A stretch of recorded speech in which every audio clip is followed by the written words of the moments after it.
Good morning. Welcome to Rooted and Relevant, and trusting that you are off to a great day today.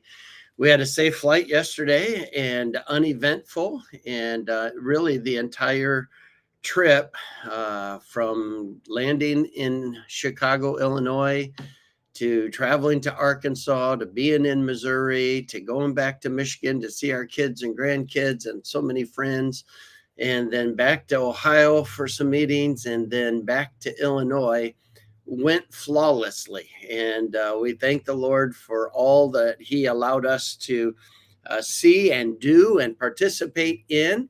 The wedding on Monday was absolutely beautiful, though cold, very cold in Ohio, was beautiful and a great testimony of God's design for marriage and a reminder of His amazing love for us and the opportunity to love somebody as Christ loved the church. And what a blessing to see Josh and Rachel unite in holy matrimony, and we certainly are excited about the future God has for them. Well, we're going to finish up James chapter 1 today. And it says, if any man among you seem to be religious and bridleth not his tongue, but deceiveth his own heart, this man's religion is vain. Pure religion and undefiled before God and the Father is this, to visit the fatherless and widows in their affliction, and to keep himself unspotted from the world. The word religion here is the idea of true worship. And it's not talking about some type of outward form of ceremony. It's really talking about the testimony of the way you live. And it is simply saying, why do you do what you do? And I don't know. I've entitled this one, Watch Your Mouth. I don't know if your parents ever said to you at some point, watch your mouth. It simply means that what you're allowing out of your mouth is not going to be pleasing to the Lord. It's not going to help the situation. It is going to be a demonstration of selfishness. And so sometimes our parents would help us by saying, watch your mouth. Don't put your selfish nature on display. Don't put your sinful agenda on display. Well, God is basically saying the same thing here.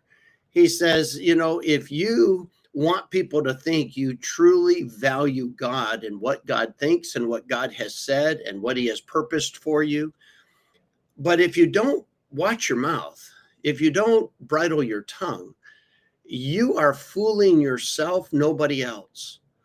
And your testimony, your worship is empty.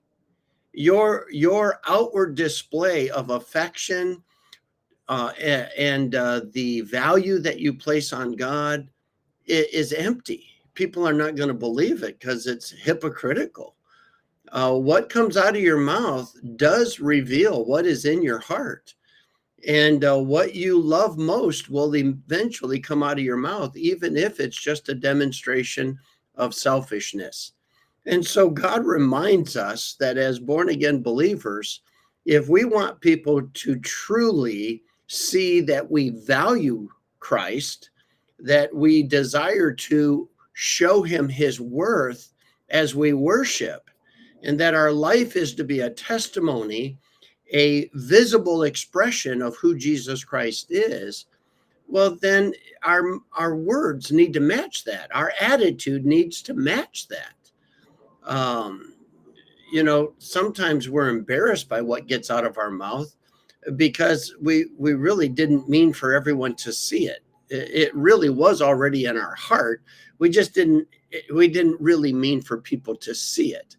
So we say we didn't mean to say that. Well, we probably did. We just didn't mean to say it in that setting in front of those people in that way because it exposed our sinful, selfish agenda. And so he says, but pure religion, true worship, and the demonstration of the value that is due Christ is undefiled before God. It is empty of selfish agenda and selfish actions. And it demonstrates itself in selfless patterns. In other words, those who are the most vulnerable, those who are the most helpless in this world, are the widows and the orphans. And they need somebody to watch after them, to care for them, to serve them by meeting the needs that they have. And true worship of Christ is never demonstrated more authentically than when we serve those who are most vulnerable. And then to just keep ourselves unspotted from the world, to be distinctly different, to not be conformed to this world, but to be transformed by the renewing of our mind, that we may prove what is that good and acceptable and perfect will of God. Well, it is great to be back in Florida. It is great to be able to experience shorts and flip flops again in this beautiful weather. But wherever you are, remember this: if we want people to see a true value of Christ, we're all going to have to learn to watch our mouth. I hope you have a great day. I'll look forward to seeing you again tomorrow. God bless.